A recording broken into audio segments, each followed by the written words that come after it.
Apa kabar guys? Jumpa lagi di channel Jadi Tahu Tambah Tahu. Channel random tapi tetap memiliki edukasi di dalamnya. Sebelumnya pasti banyak yang bertanya-tanya kan, emangnya masa lalu dari Hisoka ini pernah diceritain? Jawabannya bisa iya, bisa enggak. Soalnya buat yang belum tahu, masa lalu dari Hisoka ini emang belum pernah diceritain di manga atau anime Hunter x Hunter buatan Togashi Sensei. Tapi pernah ada seorang mangaka yang membuat manga tentang masa lalu Hisoka. Ya simpelnya mungkin bisa disebut fanmade lah. Nah, orang yang ngebuatnya adalah Sui Ishida. Buat yang nggak kenal, Sui Ishida ini adalah mangaka dari serial Tokyo Ghoul. Nah, Ishida Sensei ini ngebuat serial One Shot untuk Hunter x Hunter. Manga One Shot itu adalah manga atau komik yang diterbitkan sendiri dan punya cerita sendiri juga. Jadi manganya ini bisa beda universe dengan manga aslinya. Terus judul dari manga buatan Sui Ishida Sensei ini adalah Hisoka Origin Story. So kita langsung aja bahas masa lalu Hisoka di manga Hunter x Hunter yang ditulis oleh Ishida Sensei. Hisoka lahir di sebuah kota bernama Glam Gasland atau yang juga dikenal dengan sebutan The Pleasure Capital. Dalam bahasa kita lebih enak menyambutnya ibu kota kesenangan. Glam Gasland merupakan sebuah kota yang berada di bagian utara benua Yorbian, tepatnya berada di timur laut dari kota Yoknew, dan selama beberapa tahun terakhir, kota ini merupakan daerah miskin yang dikelilingi oleh pegunungan tanah merah.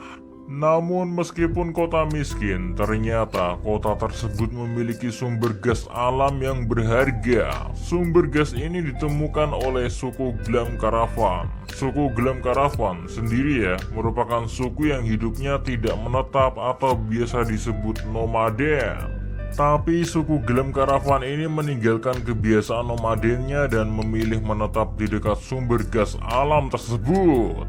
Sejak saat itulah awal dari kota tersebut memiliki nama Glam Gasland dan mengundang banyak orang untuk datang dan mencari gas alam. Hingga akhirnya gas alam yang tersimpan di tempat tersebut habis. Namun tetap saja gas alam tersebut membuat suku Glam menjadi sangat kaya raya karena mereka semua pintar dalam mengatur pengelolaan sumber dayanya. Barulah setelah gas alam tersebut habis, suku Glam yang kaya raya ini memikirkan untuk membuat bisnis lain dan akhirnya suku Glam ini memutuskan untuk membangun kasino. Pintarnya lagi, suku Glam ini gak hanya ngebangun kasino, tapi mereka juga ngebangun hotel-hotel di dekat kasinonya. Hal itu membuat hotel-hotel tersebut seolah saling bersaing satu sama lain. Dan biar hotel tersebut menarik perhatian pengunjung, hotel-hotel yang ada di kota Glam Gasland ini selalu menampilkan pertunjukan, sehingga hotel-hotel tersebut mencoba menarik para pesulap dan performer terbaik untuk tampil di hotel mereka. Hal ini pun membuat bisnis pertunjukan menjadi daya tarik dan simbol di kota ini.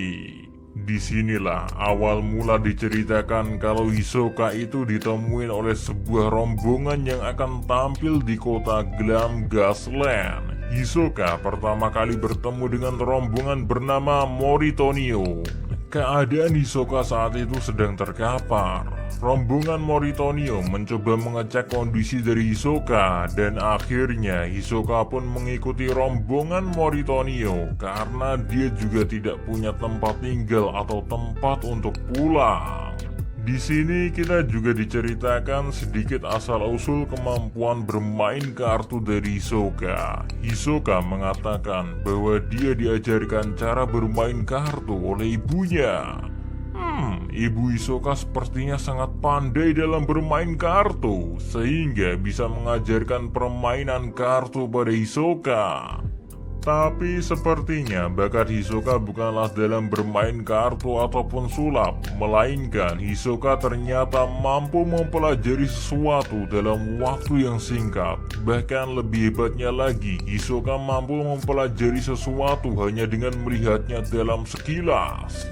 Hal ini pernah Hisoka tunjukkan waktu dia menggantikan salah satu pemain dari rombongan Moritonio yang cedera. Saat itu Hisoka bisa dengan mudah memperlihatkan cara bermain juggling. Semua teman-teman pertunjukan kaget melihat Hisoka bisa bermain juggling, padahal tak ada satupun orang yang pernah melihat Hisoka berlatih juggling. Nah, Hisoka yang sadar dia dicurigai banyak orang, dengan cerdik dirinya beralasan bahwa dia sudah melihat Kishita berlatih berkali-kali, makanya Hisoka bisa mengikutinya.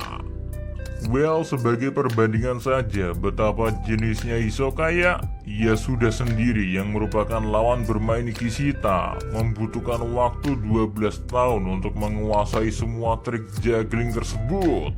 Sedangkan Hisoka yang hanya melihatnya bisa mengkopi semua gerakan tersebut meski tanpa latihan. Hebatnya lagi, bahkan Hisoka bisa melakukan trik yang bahkan belum pernah dia lihat sama sekali. Hal itu pernah dilakukan oleh Yasuda yang ingin mempermalukan Hisoka. Ketika pertama kali tampil di Hotel Princess, di sini Yasuda marah karena kemampuan yang dimiliki oleh Hisoka. Makanya Yasuda memutuskan untuk memainkan trik yang hanya diketahui oleh dirinya dan Kishita.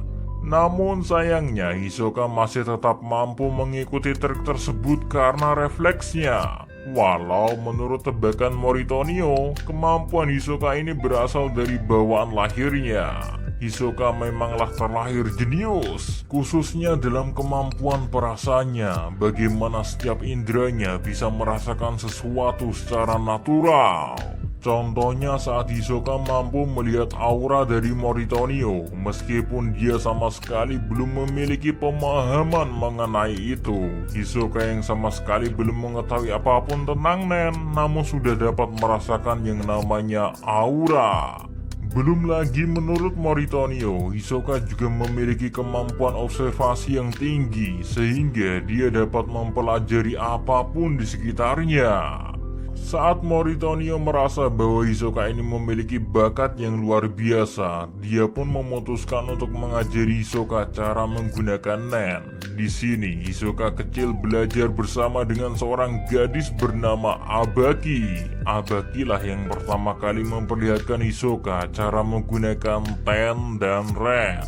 Lalu berlanjut, Moritonio memberitahu Hisoka jika dia bisa belajar dengan cepat. Hisoka bisa menguasai itu semua dalam waktu 1 tahun. Ya, tapi bukan Hisoka memang jika gak penuh dengan kejutan. Nyatanya, Hisoka hanya membutuhkan waktu 1 minggu untuk mempelajari Ren dan Ten. Bakat yang dimiliki Hisoka ini mengingatkan kita pada pangeran keempat seri Snitch yang juga bisa menguasai Nen dalam waktu singkat. Well, sejak saat itulah Moritonio mulai mengajarkan tentang Nen secara lebih dalam, seperti tipe-tipe Nen hingga cara menentukan Nen kita sendiri melalui ramalan air. Dan saat Hisoka mencoba ramalan tersebut, hasilnya seperti yang sudah kita ketahui bahwa Hisoka adalah user Henka. Disinilah diperlihatkan bagaimana pertama kali Hisoka mampu mengembangkan Nennya dan mulai memanipulasi auranya menjadi benda elastis. Namun akhirnya hubungan antara Hisoka dan Moritonio yang semula baik-baik saja harus berubah 180 derajat. Hisoka akhirnya harus membunuh Moritonio. Karena ternyata Moritonio adalah pembunuh berantai yang selama ini sudah membunuh banyak orang. Moritonio lebih dikenal sebagai John Doe saat sedang melakukan aksi membunuhnya. John Doe atau Moritonio ini bisa mengubah wajahnya dengan sehelai sapu tangan dengan jurusnya yang bernama Patchwork Reality Scarf S. Karena bisa merubah wajahnya itu, Moritonio bisa melancarkan aksinya lalu bersembunyi dengan aman. Nah, saat memulai pertarungannya dengan Moritonio, di sana Hisoka bertarung dengan sekuat tenaga karena Moritonio juga seorang nen user yang bahkan pernah mengikuti ujian Hunter meskipun gagal. Namun hebatnya, Hisoka malah bisa mengembangkan nennya dalam pertarungan tersebut. Hisoka secara natural mulai mempelajari cara memakai Gyo, hingga akhirnya mampu membuat jurus Banji Jump Elastic Love. Ya, sepertinya kekuatan Banji Jump milik Hisoka ini juga ada kaitannya atau berhubungan dengan kebiasaan Hisoka yang menyukai permen karet. Bahkan Moritonio sendiri bilang bahwa jurusnya Hisoka sangat mencerminkan dirinya. Lalu di manga ini pula kita diberitahu bahwa pertunjukan pertama Hisoka menjadi awal dari Hisoka menggunakan gambar bintang dan air mata pada mukanya. Ya, gambar tersebut merupakan gambar ikonik yang melekat pada karakter Hisoka ini. Begitulah masa lalu Hisoka menurut Sui Ishida Sensei. Ishida Sensei betul-betul tahu bagaimana karakter Hisoka ini. Kita sendiri sebagai pembaca merasa masa lalu dari Hisoka ini masuk akal dan mungkin sangat relate dengan sifat Hisoka yang diperkenalkan oleh Togashi Sensei.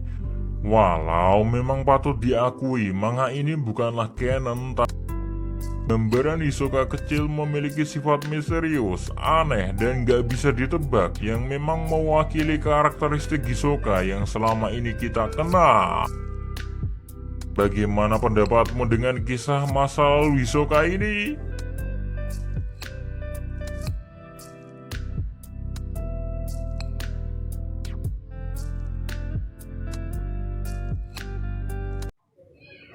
Jangan lupa di sub, like, komen, dan share channel ini, sehingga kalian selalu mendapat informasi terbaru dari channel ini.